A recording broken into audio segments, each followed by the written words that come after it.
Vamos ter agora a conferência de abertura, na verdade, duas conferências de abertura. A primeira será o Ministério Público Federal, Democracia e Proteção da Memória Coletiva, e o segundo, o legado do regime militar sobre a produção literária e cultural no Brasil. Peço agora para compor a mesa o professor Dr. Ricardo Bacelar, que irá presidir a mesa.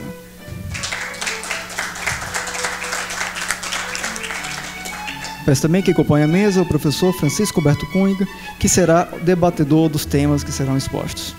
Peço ao Dr. Sidney Guerra, que terá também a mesma função de debatedor.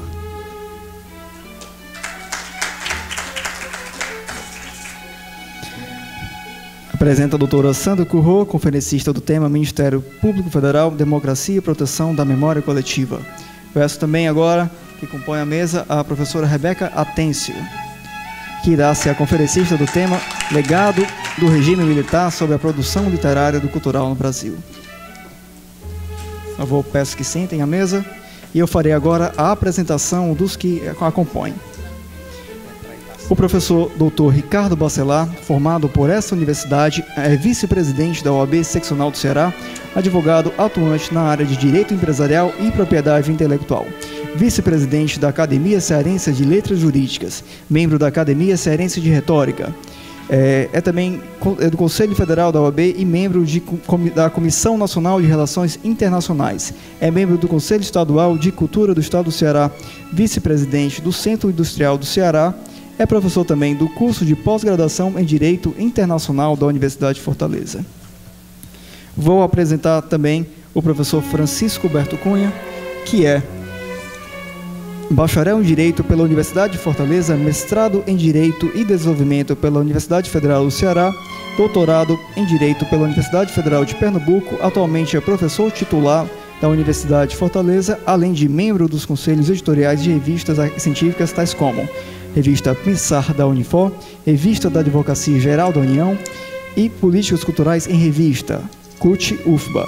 Tem experiência na área de Direito com ênfase em Direito Constitucional e Direitos Culturais, atuando principalmente nos seguintes temas: Direitos Culturais, Cultura, Patrimônio Cultural, Políticas Culturais e Direitos Fundamentais. É também, atualmente, presidente de honra do Instituto Brasileiro de Direitos Culturais. Apresento o professor Sidney Guerra Reginaldo, que é nosso diretor do Centro de Ciências Jurídicas, tem doutorado em Direito Constitucional por essa universidade, é também doutor em Sociologia pela Universidade Federal do Ceará, professor da graduação em pós-graduação da Universidade de Fortaleza e da Escola de Magistratura do Estado do Ceará, SMEC. Professora doutora Sandra Curro realiza estudos de doutoramento em Direito pela Universidade de Buenos Aires, UBA, é subprocuradora-geral da República, já esteve nos cargos de vice-procuradora-geral da República, vice-procuradora-geral eleitoral, atualmente é coordenadora da 4ª Câmara de Coordenação e Revisão do Ministério Público Federal, é também do Conselho de Meio Ambiente e Patrimônio Cultural do Ministério Público. Além disso, ela é diretora da Escola de Direito Ambiental da Associação Brasileira dos Membros do Ministério Público do Meio Ambiente, ABRAMPA. Sobre a professora doutora Rebeca Atêncio. A professora é associada de Estudos Culturais Brasileiros na Universidade de Tulane, New Orleans, Estados Unidos. Sua pesquisa é centralizada na produção artístico-cultural contemporânea do Brasil, com atenção particular na sua inserção com ativismo de direitos humanos. É autora do livro Memory Story, Reckoning of Dictatorship in Brazil, pela Universidade de Wisconsin-Madison, em 2014, que trata da ditadura nesse país. Autora de vários artigos sobre questões de memória da ditadura militar e da produção de cultural brasileira. Está terminando um novo manuscrito sobre as Comissões da Verdade do Brasil. Participa de vários grupos de pesquisa no Brasil, incluindo o grupo de estudos sobre a violência e cultura, sediado na USP, e do grupo de estudos em literatura brasileira contemporânea, sediado na UNB. Passo a palavra agora ao presidente de mesa, senhor Ricardo Bacelar. Presidente. Senhoras e senhores, é muito prazer aqui para nós presidir esses trabalhos, nesse evento aqui tão importante. E vamos iniciar aqui a palestra da doutora Sandra Curro, que vem aqui nos brindar com esse tema tão interessante. Me passaram aqui que na organização do evento que cada palestrante terá 40 minutos para fazer sua exposição, depois os debatedores terão 10 minutos cada. E a gente passa para o segundo painel e novamente a gente teria 10 minutos cada debatedor. Então eu passo já a palavra para a doutora Sandra Curro para iniciar aqui sua palestra. Fique à vontade. Obrigado.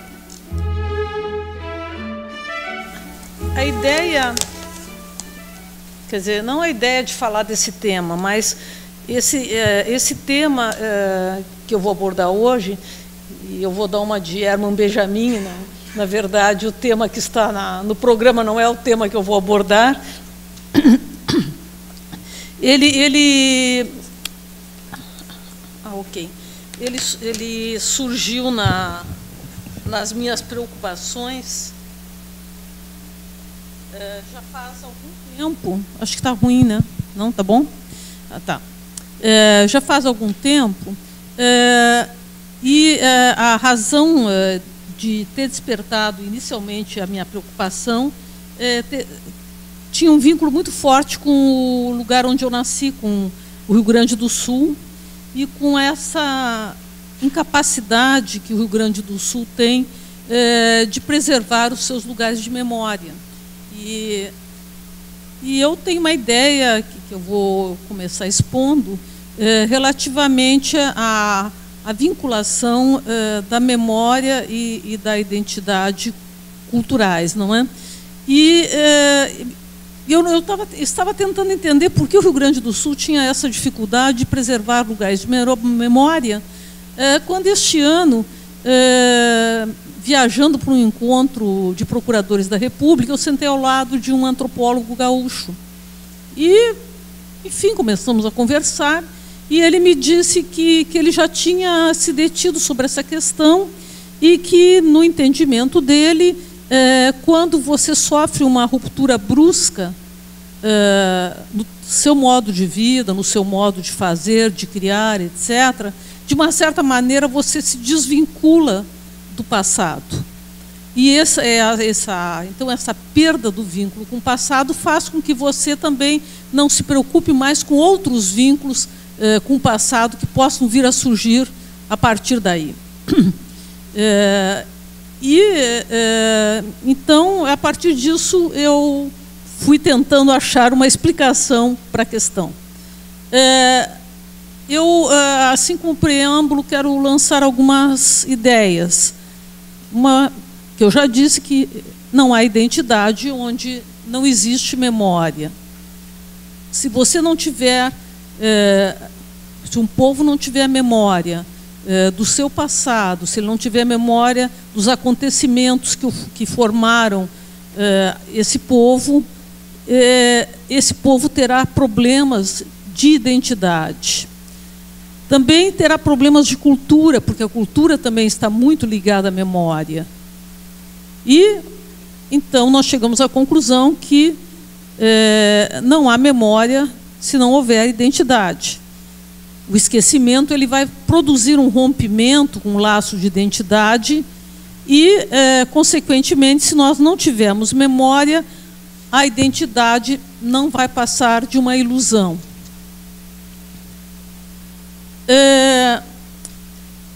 Como, logicamente, eu tenho que ser didática, e esse evento em particular ele está sendo dedicado ao fato de que em 2014 nós estamos, enfim, cumprindo 50 anos do golpe militar no Brasil, eu tenho que ser honesto e dizer que nem sempre há destruição da memória, como eu vou abordar depois, ela ocorre intencionalmente, nem sempre ela ocorre por razões intencionais. Ela pode ocorrer acidentalmente também. Eu daria, então, como exemplo que eu coloquei aqui, a destruição de Pompeia pelo vulcão Vesúvio. Não é? Foi um acidente, foi um ato da natureza. Toda uma cidade se perdeu, toda uma cidade ficou sob as lavas do vulcão. Não houve nenhuma intenção de criar essa destruição da memória, e muito menos da destruição total da cidade e todos os seus habitantes. Pode ocorrer também por incêndios que não sejam criminosos, enfim, há muitos fatores que interferem na destruição da memória, no esquecimento, e que não são intencionais. Chernobyl também não é. Chernobyl foi um acidente nuclear que destruiu totalmente uma cidade. E, obviamente, por tê-la destruído, as pessoas que sobreviveram foram para outros locais e aquela memória coletiva se perdeu totalmente. Até no ponto de vista intencional da destruição da memória, nem sempre essa destruição intencional ela se dá por saque ou como instrumento de dominação. Ela pode se dar como uma proteção contra a iminência de um perigo grave. E aí eu vou dar um exemplo muito particular para mim.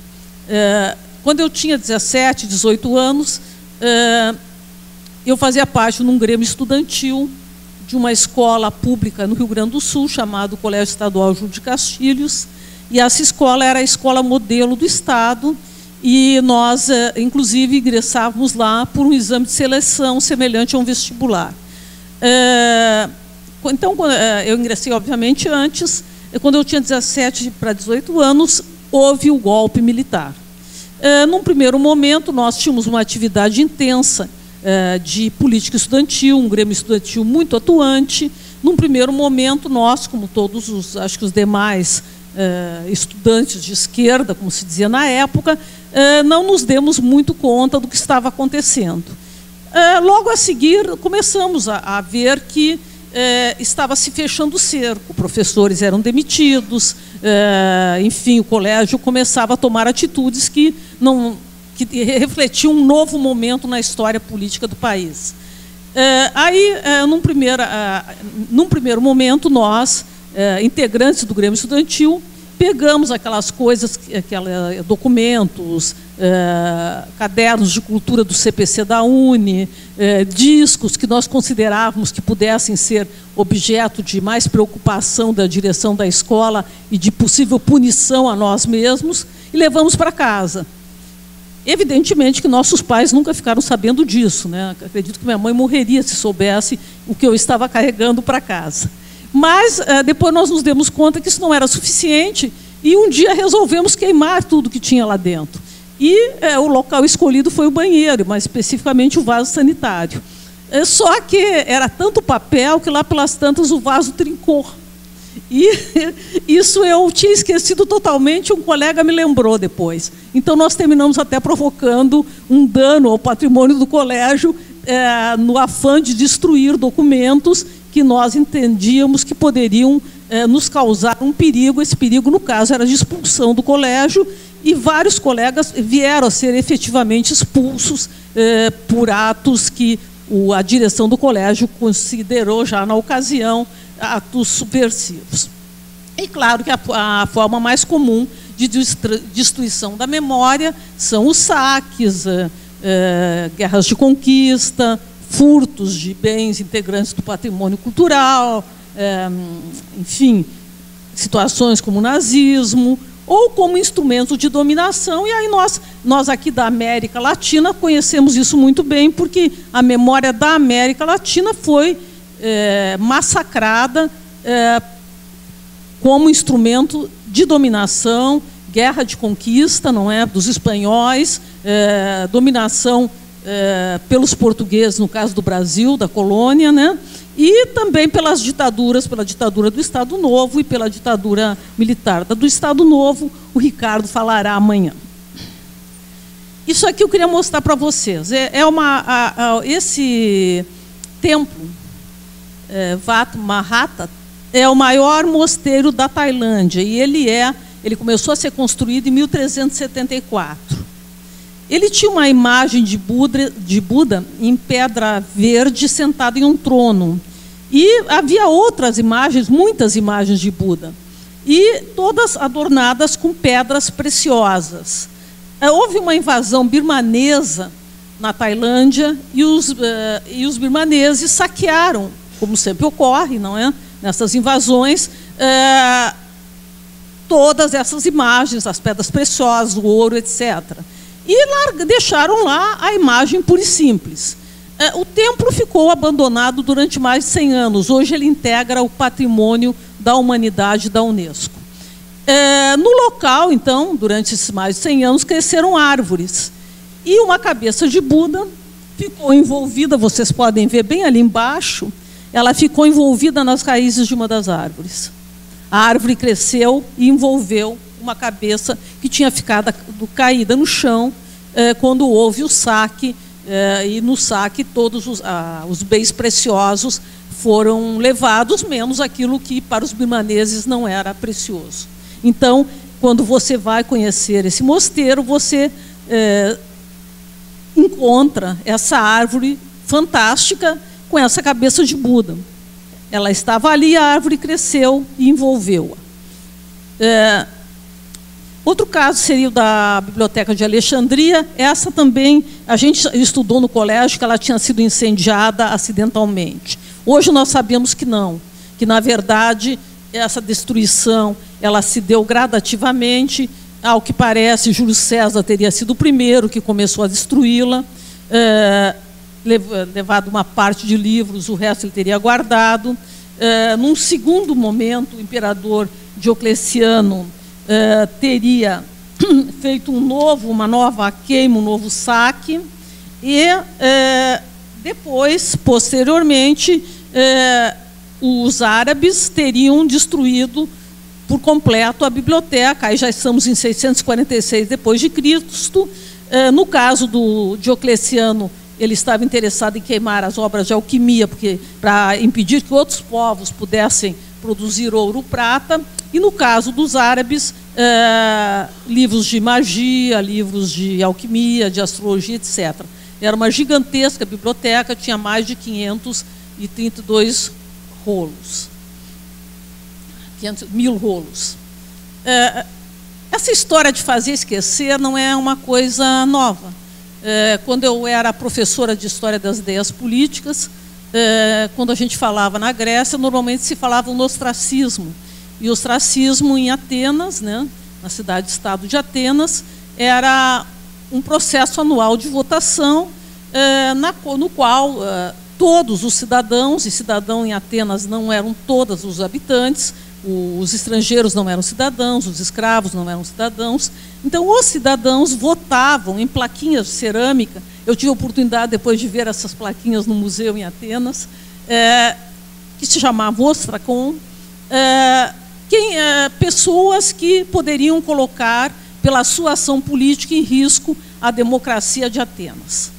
Na verdade, aqueles que, para quem a maioria na época, seriam considerados inoportunos. Quem recebesse 6.000 votos ou mais era banido da cidade por 10 anos, mas não perdia suas propriedades. Olha, 10 anos que a pessoa é banida da cidade, evidentemente, é o suficiente para que ela seja esquecida. Então, essa já é uma prática antiga. Continuou em Roma com outros nomes, a damnatio memoriae, que era a condenação da memória, e a abolitio memoriae, que era a abolição da memória. Também eram aplicadas aos homens públicos que caíam em desgraça. Lembra muito, né, o que foi feito com Juscelino, o que foi feito com Jango, o que foi feito com vários outros, até o Carlos Lacerda, que foi dos primeiros a apoiarem o golpe militar. Os nomes dessas pessoas eram apagados em todas as inscrições, não havia mais nada, livro, documento, monumento, para que eles fossem esquecidos, não fossem conhecidos pelas novas gerações. E aí virou moda. Então a Igreja Católica também já adotou isso, destruiu todos os documentos de um Papa chamado Formoso. Essa história é bizarra, porque esse Papa Formoso, 9 meses após a morte, o cadáver dele foi exumado da cripta papal para ser julgado perante um sínodo do cadáver. E esse sínodo era presidido pelo Papa atual, que era o Estevão VI. Então, ele foi acusado de excessiva ambição e todos os atos que ele tinha praticado foram declarados nulos. O cadáver foi despido das vestes pontifícias, ele teve os dedos da mão direita amputados, foi enterrado primeiro num cemitério de estrangeiros, que era uma forma de desonra. Depois ele foi novamente exumado, o corpo foi esquartejado e jogado no rio Tibre, e muito mais tarde, então, o corpo veio a ser recuperado, não sei como, e enterrado na Basílica de São Pedro. E aí nós temos vários casos. Em 1782, Carlos III da Espanha mandou apagar a memória inca, a Revolução Francesa destruiu os símbolos do Ancien Régime e pretendia destruir todos, não fosse o caso do abade Gregoire ter dito talvez a frase que começou a proteção do patrimônio cultural, que foi que esses bens não pertenciam a eles revolucionários, mas pertenciam a toda a nação e, como tal, deviam ser preservados. Também, aí dou o exemplo do Camboja, e, lógico, no Brasil, tanto Getúlio, durante a ditadura do Estado Novo, mandou queimar publicamente obras de escritores como Jorge Amado, né, que foi, inclusive, exilado, como a ditadura militar perseguiu editores, cantores, escritores, artistas em geral, filmes, peças de teatro, revistas, periódicos, letras de música, e, enfim, tudo que pudesse, de alguma maneira, significar ameaça à sua hegemonia. Os antecedentes históricos da América Latina são os piores possíveis. No México, os aztecas, que eram 25 milhões de habitantes em 1500, foram reduzidos a 1 milhão em 19 anos. E em 1605, eles tinham perdido 96% da sua população. Eles tinham sofrido 96% de redução demográfica, um verdadeiro extermínio. Centenas de idiomas, evidentemente, desapareceram, sendo que no ataque a Tenochtitlan, as obras de arte foram fundidas, foram transformadas em ouro e transportadas para a Europa. Também aconteceu a mesmíssima coisa com os incas no Peru, que tiveram mais de 18 mil ídolos sagrados móveis e 2.000 ídolos fixos destruídos e 200 idiomas devastados pela imposição da língua espanhola. E nós aqui, brasileiros, naturalmente, não podíamos ficar atrás. 75% das nossas línguas indígenas foram extintas desde a descoberta. Na América Latina, qual é o nosso histórico? No total, mais de 1.000 idiomas desapareceram em 515 anos. Os índios usavam cantos, instrumentos musicais, e tinham instrumentos muito peculiares, porque a música era para eles um caminho para se comunicar com o sagrado, para se comunicar com as divindades. Então, também esses se perderam. Se perderam tanto os instrumentos como se perderam as músicas, que foram substituídas pela música religiosa colonial. Os jesuítas ainda tentaram um pouco trabalhar com essa musicalidade dos índios, mas eles próprios acabaram depois sendo expulsos, né? Na verdade, a gente pode afirmar que o saque e a destruição da América Latina foram um etnocídio premeditado, que visava a apropriação ou a eliminação dos símbolos identitários daqueles povos, para que, eliminando estes símbolos identitários, fosse possível se constituir uma sociedade, né, sob novos símbolos e sob novos valores e sob uma nova identidade. Era uma maneira de destruir a memória. A Declaração de San José da Costa Rica de 1981, nessa declaração, na análise do problema da identidade, da perda da identidade cultural dos povos indígenas, os historiadores, os experts, qualificaram esse processo como etnocídio, que é um genocídio cultural, é uma negativa do direito de desfrutar, desenvolver e transmitir sua própria cultura e sua própria língua. Embora nas declarações de direito ele não conste com esse nome como delito, porque houve uma certa reação, ou houve uma grande reação, ele é, na verdade, um delito de lesa humanidade. Bom, Brasil agora, quantos minutos ainda tem? Como é que está meu tempo? 10? Tá. 12, muito bom. Ditadura Vargas, imprensa fechada, autores censurados e perseguidos, processo contra editores e autores, escritores como Monteiro Lobato, Graciliano Ramos, que foi preso, não sabia nem por que estava sendo preso. O Departamento de Informação e Propaganda, ele não só preparava o material de propaganda da ditadura, como também censurava os órgãos de comunicação, tinha um duplo papel. Esse papel passou para a Polícia Federal depois na ditadura militar de 64 em diante, que também teve a mesma história, editores detidos, livros confiscados, censura prévia à imprensa, censura prévia a livros, a músicas, músicos perseguidos e obrigados a exilar-se no exterior, como foi o caso do Caetano Veloso, do Gilberto Gil, o Geraldo Vandré foi preso, foi torturado, terminou se exilando no Chile. Toda uma história muito semelhante, né, à que nós já tínhamos visto antes, uma história de aniquilamento e de dominação através da violência. E como é que se faz isso? Se faz isso assassinando a memória. Então, para manter a ordem e garantir o apoio incondicional da população ao regime e aos rumos traçados pelos militares para o país, tanto a nossa ditadura militar, que está completando do golpe 50 anos, né, como outros regimes de força, perseguem e muitas vezes eliminam aqueles que discordam ou que tentam mostrar uma realidade diferenciada daquela realidade que eles querem que o povo entenda como correta ou como verdadeira. E aí você vê situações assim esdrúxulas, revoltas messiânicas, como a famosa Guerra de Canudos, não é? Ainda hoje são representadas nas escolas como ataques à República.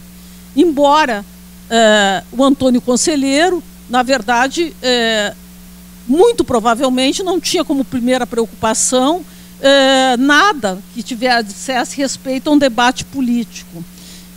Mas você vê que sempre, eu me lembro, por exemplo, que quando eu estudei o ensino básico e tal, me ensinaram a vida toda que existiu o Quilombo dos Palmares. Eu descobri que havia muitos outros quilombos no Brasil quando eu comecei a trabalhar com a questão indígena. Então, a gente adapta a realidade de uma maneira que possa se assassinar a memória, evitando, portanto, que haja que essa identidade fragmentada tente se recompor e mostrando aqueles que, de alguma maneira, se opuseram ao regime então vigente como pessoas más, como pessoas de má índole, ou como pessoas que atentavam contra o regime. E isso é muito interessante, porque no Cinema Novo, eu tenho um artigo sobre isso, também aconteceu uma coisa parecida. O Glauber Rocha, por exemplo, o Cinema Novo, à medida que ele foi evoluindo, e à medida que também foi evoluindo o regime militar, ele mais foi sendo fechado, mais a mais ele foi tendo um espaço menor para se desenvolver, para poder, enfim, realizar suas obras. E o Glauber Rocha, em especial, ele tratou muito de resgatar a importância histórica de certas religiosidades populares e contestar também muito diretamente aquela história clássica, aquela historiografia clássica brasileira, né? Então, isso que eu falei da Guerra de Canudos, né?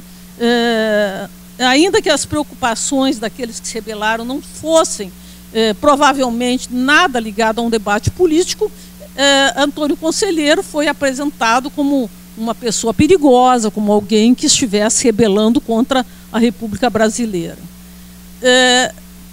Após o AI-5, nós temos o seguinte: censura de cerca de 500 filmes, cerca de 500 letras de música, mais de 450 peças de teatro, mais de 200 publicações, em torno de 100 revistas. A revista Pif Paf, de Milô Fernandes, por exemplo, eu me lembro dela, ela teve 8 exemplares e depois ela não conseguiu sobreviver. Jornais como o Cojornal, do Rio Grande do Sul, também tiveram um período muito efêmero. Outros jornais como o Pasquim, volta e meia, eram proibidos de circular.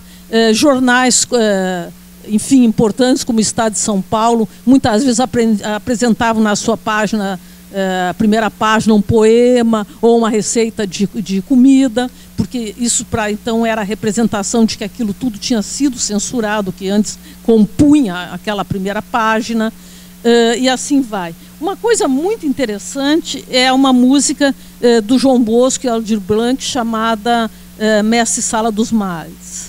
Essa música foi composta nos anos 70 e ela visava prestar uma homenagem à revolta da Chibata, que ocorreu em 1910, ou por aí, e ao marinheiro João Cândido, que foi o seu líder, e que é conhecido como Almirante Negro.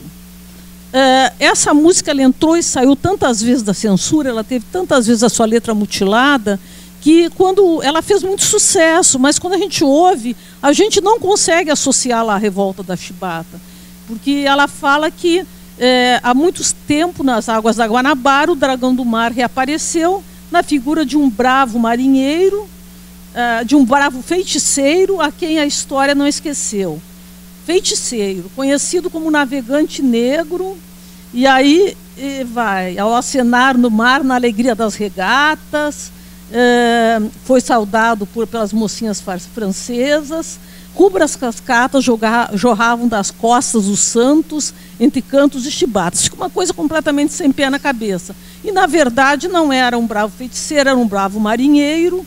Esse marinheiro não era conhecido como navegante negro, não havia ninguém conhecido com esse nome. Ele era conhecido como Almirante Negro, e essa era a letra original. E se falasse no Almirante Negro, todo mundo saberia que era João Cândido e a revolta da Chibata. E... na verdade, as rubras cascatas jorravam das costas dos negros pelas pontas das chibatas, inundando o coração de toda a tripulação, porque a revolta, que envolveu 2.400 pessoas, 2.400 marinheiros que se amotinaram na Baía de Guanabara, visava justamente acabar com os castigos físicos contra os marinheiros, que eram justamente as chibatadas. Então...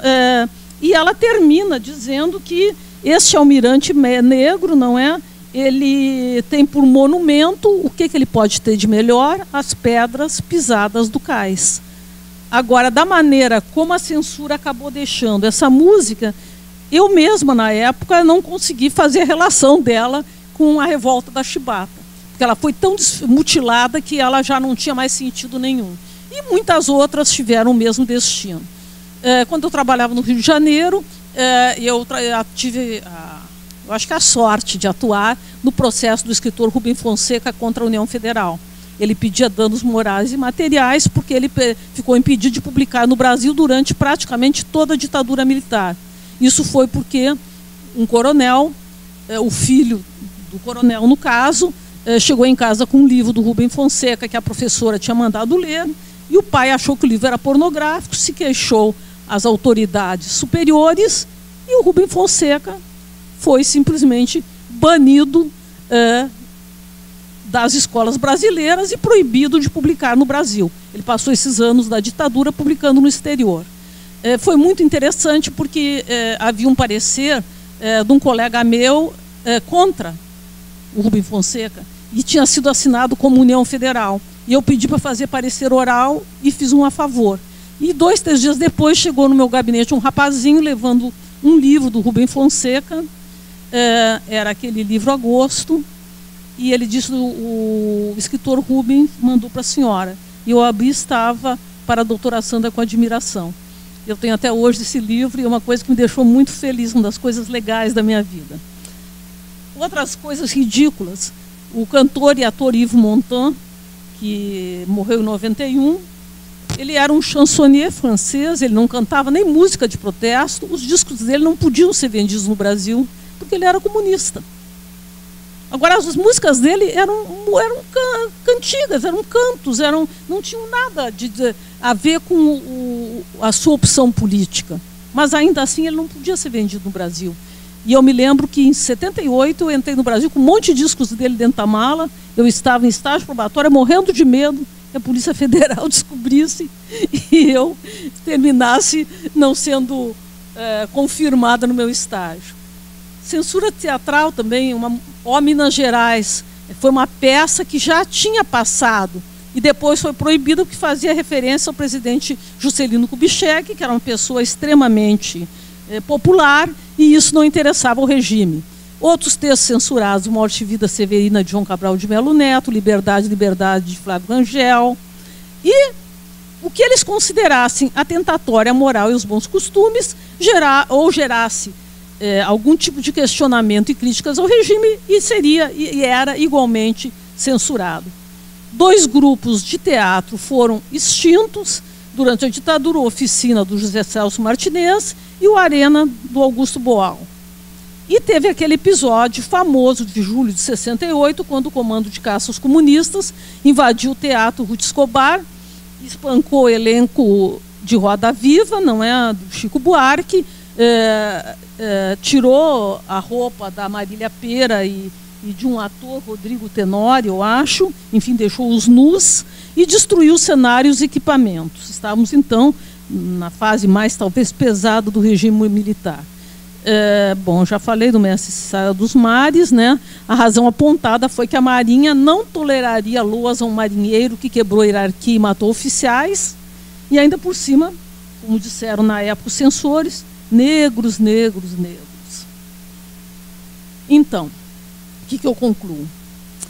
Que os lugares de memória podem transformar-se em ferramentas úteis para que histórias tradicionalmente ignoradas possam adquirir visibilidade, ou mesmo para que histórias que, embora não ignoradas, sejam transmitidas numa versão equivocada, possam adquirir a sua real visibilidade. Porque, com o passar do tempo, as novas memórias poderão vir a encontrar consenso e tornar-se a história oficial. Tem até um filme argentino muito interessante sobre isso. E tem aquela velha frase que uma mentira dita muitas vezes termina se tornando verdade, não é? A história da América Latina, a identidade da América Latina, são seus fragmentos de memória. Não é essa identidade oficial que tentaram nos impingir. A identidade da América Latina se constrói com os fragmentos de memória.